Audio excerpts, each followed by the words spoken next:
was a little bit of a rapscallion myself in my youth. I remember one day I was playing. I was about 7 years old. And I saw the cellar door open, just a crack. Now, my folks had always warned me, Emo, whatever you do, don't go near the cellar door. But I had to see what was on the other side if it killed me. And I went to the cellar door, and I pushed it and walked through, and I saw strange, wonderful things I had never seen before, like trees,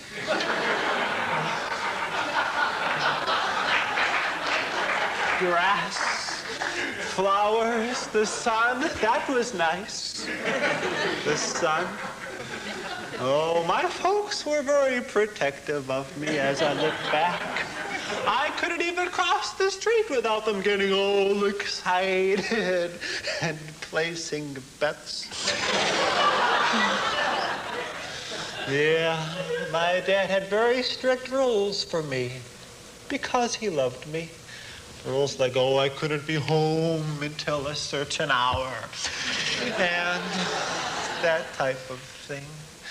I was always afraid as a child of the outside world. I was afraid of lightning and thunder. My mom used to say, Emo, there's nothing to be afraid of, and she gave me a little magic wand to ward off the lightning. Turned out it was nothing more than an ordinary 6-foot steel rod. But the psychology is what counts. I knew psychology as a child. I had a lemonade stand. I used psychology. I gave away the first glass of lemonade for free. On the second glass, I would charge $5, you know, because it had the antidote. Yeah, after a while, the lemonade stand folded because I've never had much of a head for figures.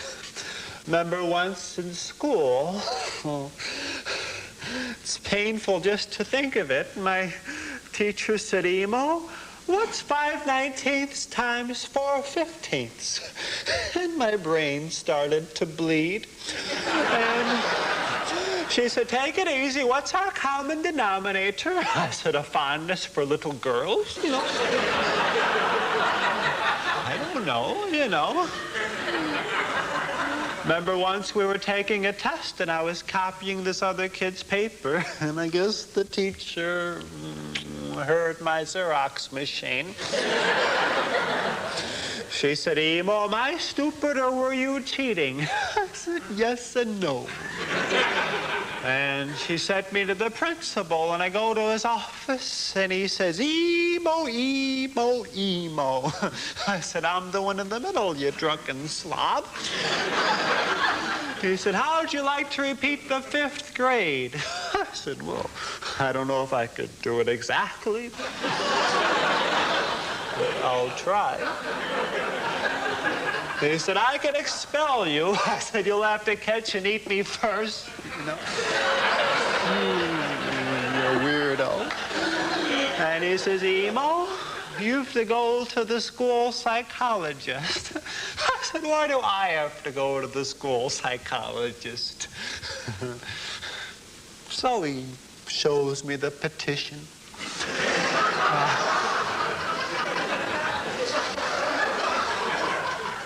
And I go to the psychologist.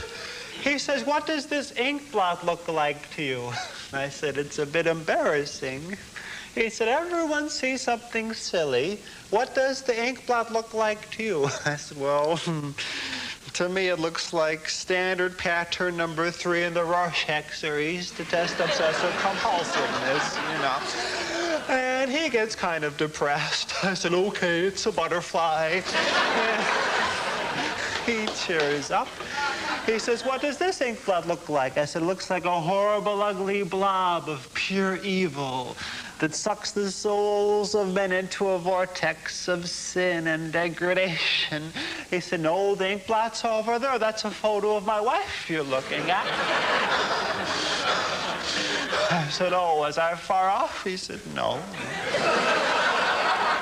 That's the tragedy of it.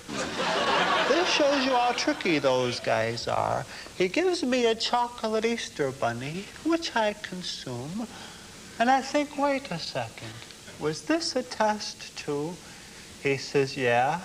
I said, what does it mean? He said, well, Emo, had you eaten the ears first, you would have been ambitious. Had you eaten the feet first, you would have had an inferiority complex. Had you eaten the tail first, you would have had latent homosexual tendencies. And had you eaten the breasts first, you would have had a latent Oedipal complex. I said, well, go on. What does it mean when you bite out the eyes and scream, stop staring at me? You know. He says, it shows you the tendency towards self-destruction. I said, what do you recommend? He says, go for it.